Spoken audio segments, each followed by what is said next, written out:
Bonjour et bienvenue à l'émission Vie de foi. Quelle joie de vous avoir avec nous aujourd'hui. Quelle bénédiction pour moi de recevoir mon épouse à mes côtés, Mathilde, et Pasteur Viviane Dallot, qui nous vient du Congo. Bonjour, Pasteur Viviane. Bonjour, Pasteur Joël. Bienvenue parmi nous. Merci. Gloire à Dieu. Nous avons été bénis ensemble en encourageant le peuple de Dieu. Et aujourd'hui, on va poursuivre dans cette même direction d'encouragement. Vraiment, aujourd'hui, on va parler que Dieu peut nous surprendre, en fait. Il est un Dieu surprenant. Et vous avez été surpris sûrement par la bonté de Dieu dans votre vie. Vous êtes bien sûr. L'épouse du pasteur Roland Dallot, mère de 4 filles. 4 filles, et puis, vous êtes aussi dans le monde des affaires et une enseignante de la parole. Vous encadrez des ministres de l'Évangile avec votre époux. Donc, vous avez un ministère béni et florissant. Gloire à Dieu. Et vous avez pris le temps dans votre programme chargé pour venir nous visiter ici au Canada. Qui est un plaisir pour moi et je vous dis merci pour ça. Ah, bien, gloire à Dieu. Gloire à Dieu. Et aujourd'hui, vous avez à cœur de nous partager une histoire de la parole de Dieu concernant bien, un Dieu qui sait surprendre. Oui, un Dieu qui sait surprendre, un Dieu qui sait nous faire du bien lorsque nous restons dans sa volonté, Amen. Lorsque nous continuons à le servir. Aujourd'hui, je suis sûre que Dieu va surprendre quelqu'un. Et je suis sûre que Dieu va le faire. Je ne sais pas un hasard. C'est parce qu'il est sur le point de le faire qu'il voudrait que quelqu'un puisse écouter cette parole. Absolument. Et je crois à chaque fois qu'on fait des émissions, partout à travers la francophonie, nous savons qu'il y a des personnes dans le besoin. Comme hier, on savait qu'il y avait des gens qui avaient peut-être un esprit de découragement. Ils étaient désespérés. Et je crois que le Saint-Esprit a relevé une grande armée. Et aujourd'hui, je crois aussi que peut-être vous ne vous attendez pas à recevoir quelque chose de Dieu. Peut-être vous vous dites, ah, bien, moi, j'ai la petite vie chrétienne tranquille. Et puis, voilà. Et peut-être vous n'osez même plus espérer aujourd'hui. Ou peut-être vous avez eu des rêves autrefois, vous étiez dans la foi autrefois, mais puisque vous avez attendu, vous avez peut-être abandonné. Mais aujourd'hui, l'Esprit de Dieu vous dit, c'est le temps de rêver à nouveau. Parce que nous servons un Dieu qui sait nous surprendre. Amen. Et puis toi, Mathilde, est-ce que tu as déjà été surprise par Dieu? Oui, vraiment. En mariant un pasteur, tu étais surprise? Mais il y a une histoire qui me vient en tête parce qu'hier, on a parlé de sortir de notre zone de confort et je me souviens t'avoir dit, j'aimerais demeurer au Québec toute notre vie. On peut voyager pour le ministère parce qu'on a démarré dès qu'on s'est mariés. Mon mari était un évangéliste, prédicateur itinérant. Aux États-Unis? Surtout aux États-Unis, dans le monde anglophone. Et puis, moi, je me suis dit, moi, je veux demeurer au Québec, même si on voyage. Et puis, après 4 ans de mariage, Dieu nous a appelés à déménager dans l'Ouest canadien pour servir dans un ministère anglophone, ministère de la télévision. Et ça m'a vraiment surpris. Cette demande de Dieu m'a surprise et m'a sortie de ma zone de confort. Mais qu'est-ce que c'était? Ce n'était pas un désert, mais c'était un jardin d'Éden qui nous attendait là-bas. Mais pour moi, je croyais m'en aller au désert. Et Dieu nous a surpris d'une manière extraordinaire. C'était des années extrêmement florissantes où nous avons pu grandir dans les voies de Dieu, grandir dans le ministère. J'ai grandi personnellement.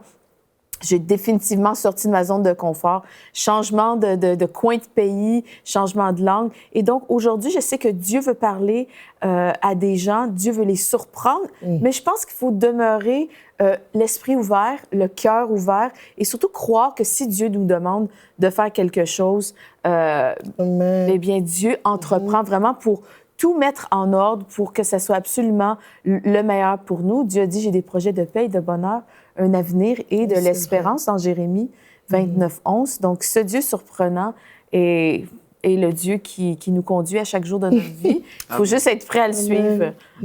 C'est vraiment ça. Vraiment rester en train de servir Dieu. Par exemple, l'histoire de la femme de la Sunamite, cette femme de distinction. C'est une femme qui n'avait pas d'enfant. C'est une femme qui aimait le Seigneur, mais elle ne s'est pas tardée sur le manque d'enfants pour l'empêcher de servir Dieu comme il faut. Non, elle a continué à rester dans la présence de Dieu, comme Zacharie. Zacharie, Dieu l'a visité alors qu'il était en plein service, alors que Dieu l'a surpris aussi. Il ne savait pas que ce jour-là, l'ange allait apparaître, Dieu allait lui parler, allait lui dire que tu auras un enfant. Notre tout à coup peut arriver n'importe quand. Amen. Mais dans la mesure où nous demeurons là où Dieu nous veut, en train de le servir, persévérant. Et cette histoire de la Sunamite me touche beaucoup. Elle a commencé par accepter le serviteur de Dieu chez elle. Elle a reçu Élisée chez elle. Quand nous lisons dans 2 Rois 4, à partir du verset 8, elle a accepté cet homme chez elle, cette femme de distinction. Elle a parlé à son mari. D'abord, elle a commencé par l'accepter chaque jour. Et puis, comme je me dis sûrement que c'était une femme qui était vraiment en connexion avec Dieu. Elle a senti qu'elle devait aller au-delà. Pas seulement le recevoir régulièrement, mais aller au-delà. Et dans notre marche chrétienne aussi, Dieu souvent nous demande d'aller au-delà, mais des fois nous nous disons, on hésite, ou bien on prend le temps. Mais alors, elle a senti qu'elle devrait faire plus que ce qu'elle faisait. Et j'encourage chacun de nous, dans notre marche chrétienne, à faire plus que ce que nous faisons. Parce que Dieu peut nous surprendre en faisant plus. C'est vrai. Et elle a construit une maison pour le serviteur de Dieu. Et ça, elle a discerné que c'est un prophète, un homme de Dieu. Oui. Et aussi, comme vous dites, elle est allée au-delà du minimum, là, mais elle a fait vraiment... elle a semé, en fait, dans sa vie. Parce qu'en lisant l'histoire, on voit qu'ils ont meublé la chambre, et puis... on voit ici vraiment, c'est une façon d'honorer l'homme de Dieu. Oui. Et je crois aussi l'honneur, c'est une chose parfois qu'on oublie de faire. Mais quand nous honorons, par exemple, un ouvrier du Seigneur, bien, nous sommes en train d'honorer le Seigneur, vraiment. Et j'ai expliqué ça même, j'étais en France récemment, et puis on a renversé le déshonneur dans les églises en France lorsque j'étais dans une conférence. Et puis comme je priais pour les pasteurs, les ouvriers, il y a vraiment eu un travail de l'esprit. Parce que souvent, on va déshonorer les hommes de Dieu. On peut critiquer, parler, toutes sortes de choses. Mais cette femme-là n'a pas déshonoré l'homme de Dieu. Au contraire, elle l'a reçu à la maison avec son époux.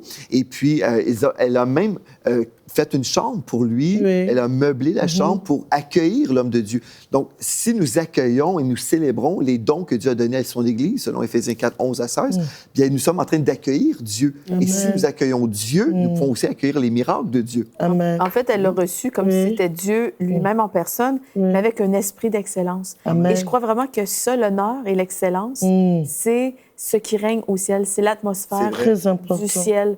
Donc, elle agit vraiment en tant qu'ambassadrice d'une manière extraordinaire. Elle l'a reçu comme si elle recevait Dieu. Et vraiment, je crois que ça... Avec excellence. Oui, et ça a ouvert vraiment une porte, justement, pour la suite de l'histoire. Mais il y a un détail, le pasteur Joël, il a parlé de ça, mais il n'est pas resté dessus. Il dit, je sais que cet homme qui passe toujours chez nous est un saint homme de Dieu. Est-ce que la plupart des gens qui approchent les serviteurs de Dieu, est-ce qu'ils savent? C'est important de savoir que ce pasteur, mon pasteur, c'est vraiment un saint homme de Dieu. Parce que la plupart vont à l'église, mais ils ne savent pas. Ils ne savent pas qui ils ont affaire. Et ce qui fait qu'ils arrivent quand même à critiquer. Parce que quand on sait, savoir, c'est très profond. Savoir, on ne peut pas savoir en l'air comme ça. On peut savoir que quand soi-même, on est quelqu'un qui est très proche de Dieu. Elle a eu un témoignage de l'Esprit qui lui a dit, celui-là, c'est un saint homme de Dieu. Et même lorsque, hier, quand nous avons parlé de la femme, la veuve de Sarepta, lorsque nous lisons le dernier verset de ce chapitre où de 1 Roi 7, elle dit « Je connais maintenant que tu es véritablement un homme de Dieu. » Elle a vu les preuves, elle a eu les témoignages intérieurs. Alors je nous pose la question, est-ce que nous savons, je pose la question à tous ceux que nous suivent là, vous allez les serviteurs de Dieu que vous approchez, est-ce que vous savez? Parce que quand on sait poser des actes et des actes d'excellence, parce que comme si c'était Dieu, parce qu'on croit que Dieu, cet homme a été mandaté par Dieu. C'est vrai, c'est comme si, par exemple, on recevait, nous, au Canada, l'ambassadeur du Congo, par exemple. Si on reçoit l'ambassadeur et nous l'honorons, nous honorons le Congo, en fait, n'est-ce pas? Et si on chasse l'ambassadeur, on le déshonore, bien, on déshonore, en fait, son pays. Donc, c'est ça. Et des fois, les gens ne réalisent pas, si on déshonore un homme de Dieu, un envoyé de Dieu, nous sommes en train de déshonorer Dieu et la Nouvelle Jérusalem, en fait. Nous sommes en train de chasser le Seigneur parmi nous. Et c'est pour ça que je crois que l'Église est parfois limitée dans la présence de Dieu, dans l'onction, parce qu'on a chassé Dieu, finalement. Oui, on a chassé.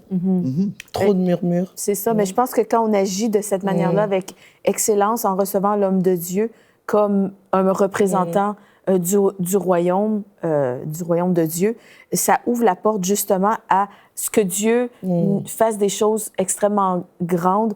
On le laisse agir, on ouvre la porte, parce que l'honneur, vraiment, c'est comme de dérouler le tapis rouge, en fait, à un homme de Dieu. Ce qui est bien avec cette femme, quand elle a reçu l'homme de Dieu, elle n'a pas reçu l'homme de Dieu avec des idées cachées. Parce que souvent, nous agissons envers les serviteurs de Dieu avec des idées cachées, avec un agenda. Je fais ça, comme ça, Dieu pourra faire ceci pour moi. Et l'homme de Dieu va prier pour moi, l'homme de Dieu va faire telle chose pour moi. Mais elle c'est à cause de l'amour qu'elle avait pour Dieu. Elle voulait juste plaire à son Dieu. Elle n'a pas tenu compte du fait qu'elle n'avait pas d'enfant. Elle n'a pas dit non, je reçois cet homme de Dieu.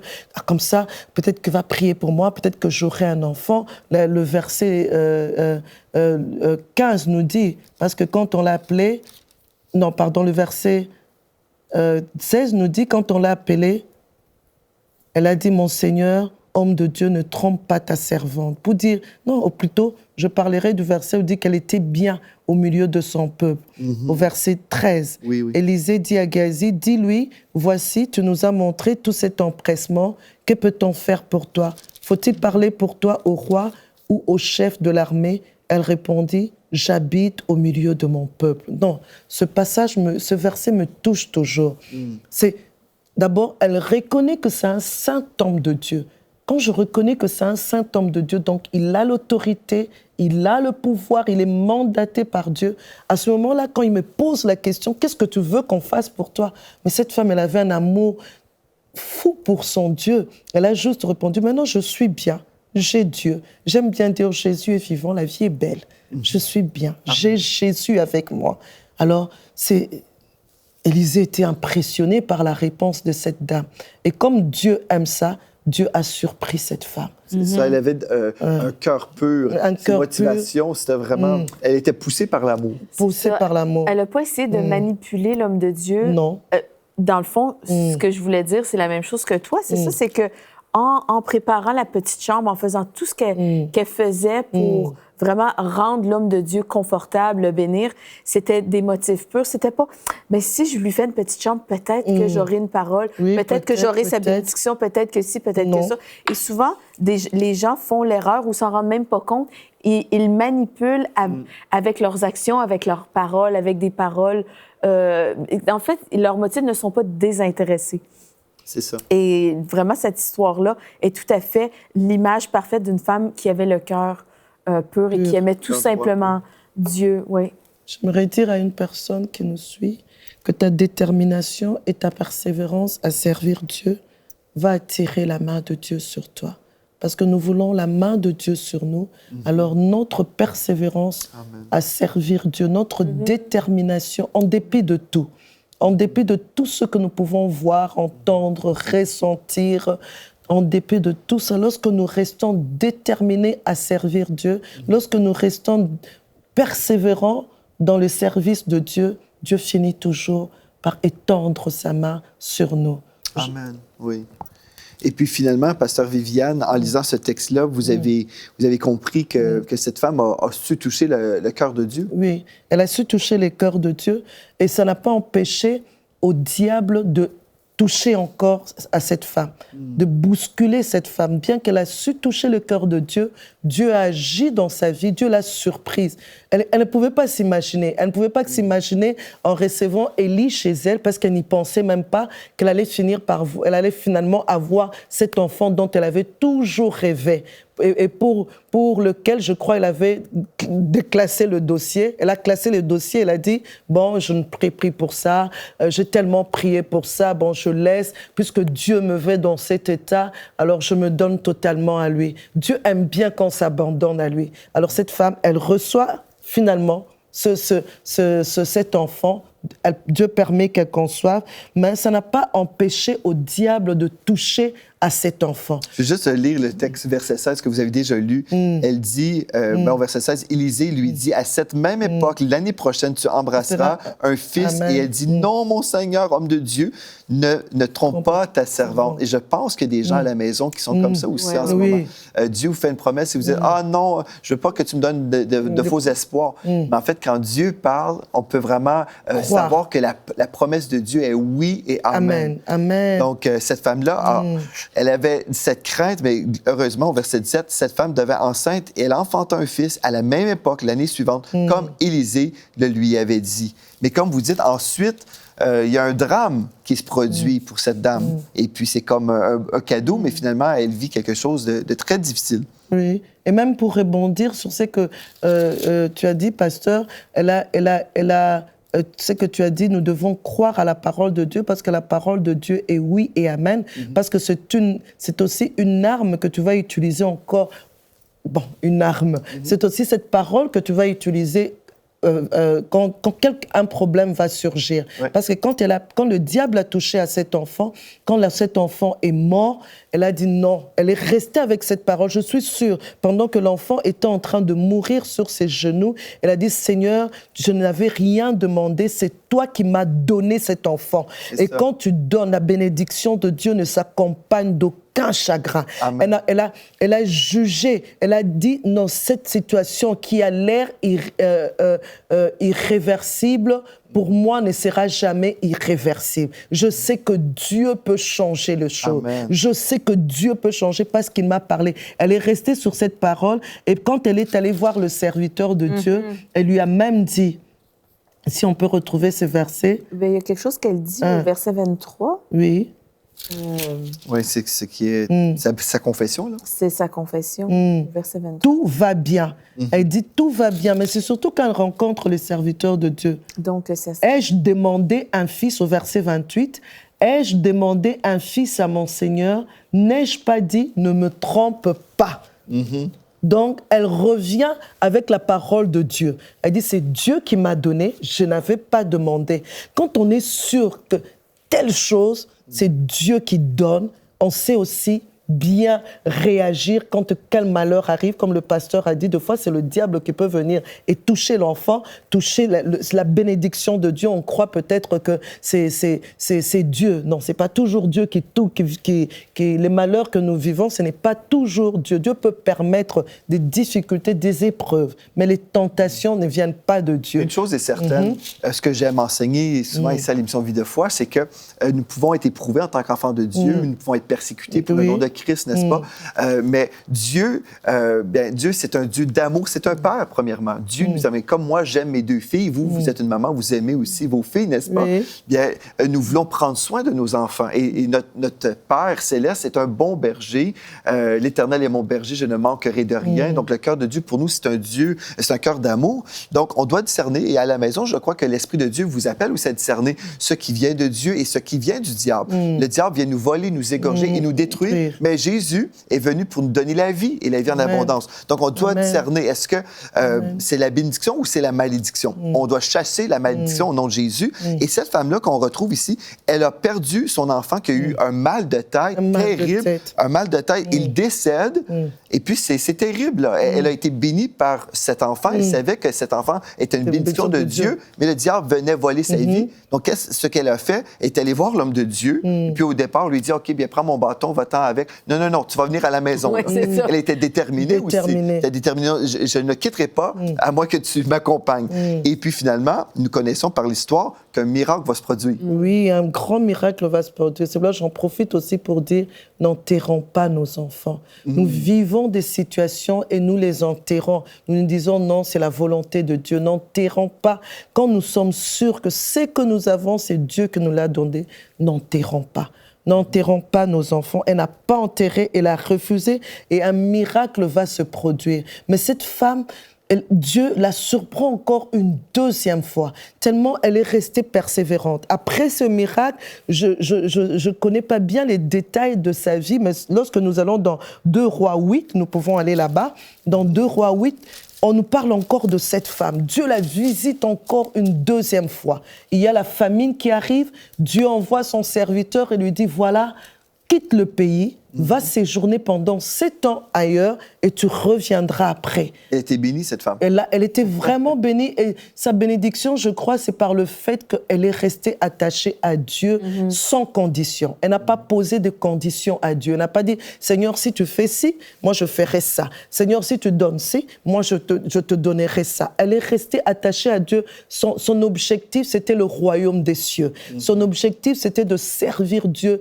indépendamment de tout ce qu'elle pouvait avoir ou ne pas avoir. Elle savait que c'est Dieu qui avait la place de priorité. Une chose que je trouve vraiment spéciale en lisant le récit dans 2 Rois 4, c'est au verset 23. Et il dit, c'est ça que tu l'as dit, ma chérie? On a le même esprit. OK. Vas-y. Lis-le. 2 Rois 4, il demanda pourquoi verset 23. Oui. Il demanda, pourquoi veux-tu aller aujourd'hui vers lui? Ce n'est ni le début du mois, ni le sabbat. Elle répondit, tout va bien. Et je crois vraiment que sa confession a ouvert la porte à son miracle. Lorsque Dieu a vu la foi, que sa foi était ancrée dans le Dieu de miracles, le Dieu de l'impossible, qu'elle connaissait aujourd'hui, Dieu veut dire ça à ceux qui nous écoutent. Ne confesse pas ta réalité si tu vis dans une immense tempête. C'était une immense tempête pour elle. Ça devait être absolument... Elle devait être dévastée. Son fils, qu'elle avait tant attendu, tant souhaité, meurt. Et là... Tout va bien. Tout va bien. Comment est-ce possible de confesser tout va bien? La seule manière que c'est possible, c'est de vraiment... Ses yeux étaient fixés sur Dieu. Oui, ses yeux étaient vraiment fixés sur Dieu. Et quand elle revient, quand nous allons dans 2 Rois 8, elle revient 7 ans après. Et comme c'est une femme battante, ce n'est pas une femme qui reste assise. Déjà, même son mari a montré cela, que c'était vraiment une femme qui savait se battre.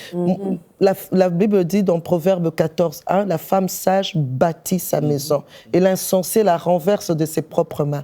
À cause d'elle, la gloire est entrée dans sa maison. Dieu a visité sa maison, ils ont pu avoir un enfant et son mari, reconnaissant que sa femme, c'était quelqu'un de vraiment qui savait se battre, une guerrière. Quand l'enfant est tombé malade, on voit, il dit, amenez-le à sa maman, porte-le à sa maman. C'est au verset 19. Porte-le à sa mère. Porte-le à sa mère. Et quand il vient, effectivement, quand l'enfant est arrivé chez sa maman, cet enfant a ressuscité. Nous, les femmes, nous avons un grand rôle aussi à jouer. Absolument. Et même là encore, 7 ans après, elle revient, elle se dit, tiens, nos terres ont été prises, en tout cas, je veux voir le roi. Elle n'a pas peur d'affronter le roi, parce que, vous savez, en elle, il y avait le roi de rois. Et elle savait qu'elle servait le roi de rois. Elle n'a pas osé. Or, Dieu, il est celui qui travaille pour nous, sans nous. Parce qu'elle arrive devant le roi et elle trouve que Géasi était en train de parler d'elle. Dieu la surprend encore une deuxième fois. Parce qu'elle est restée fidèle à Dieu. Dieu a tout préparé. Quelle coïncidence, c'est juste quand elle se retrouve devant le roi et elle trouve Géasi, qui, le verset 5 nous dit, et pendant qu'il racontait, c'est Géasi, racontait au roi comment Élisée avait rendu la vie à un mort, la femme dont Élisée avait fait revivre le fils vint implorer le roi au sujet de sa maison et de son champ. Géasi dit au roi, mon seigneur, voici la femme et voici son fils qu'Élisée a fait revivre. Le roi était très impressionné. Il était déjà émerveillé à l'écoute de ce grand témoignage. Et subitement, cette femme apparaît. Et le roi, qu'est-ce qu'il dit? Il dit, au verset 6, « Fais restituer tout ce qui appartient à cette femme, avec tous les revenus du champ, depuis le jour où elle a quitté le pays jusqu'à maintenant. Il dit « avec tous les revenus du champ ». Et ça me rappelle ce verset, il est celui qui nous redonne les années qu'ont volé les Gélèques, les Gaza. Tu as l'impression de perdre ton...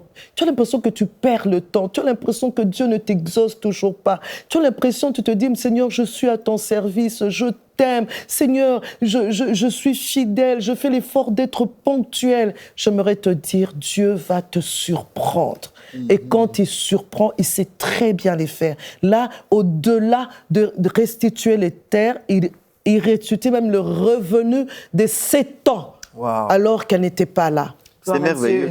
Notre Dieu, c'est un Dieu qui sait nous surprendre, nous secourir. Nous avons été rachetés de la malédiction. Ce que le diable est venu vous voler, vous pouvez reprendre au nom de Jésus. Dire, ça, c'est mon héritage. Je reprends mon héritage au nom de Jésus. Et Pasteur Viviane, vous avez dit quelque chose. Il ne faut pas enterrer notre enfant. Et je pense qu'il y a des gens qui ont enterré leurs enfants par leurs paroles de mort, en déclarant, « Ah, mon enfant va être...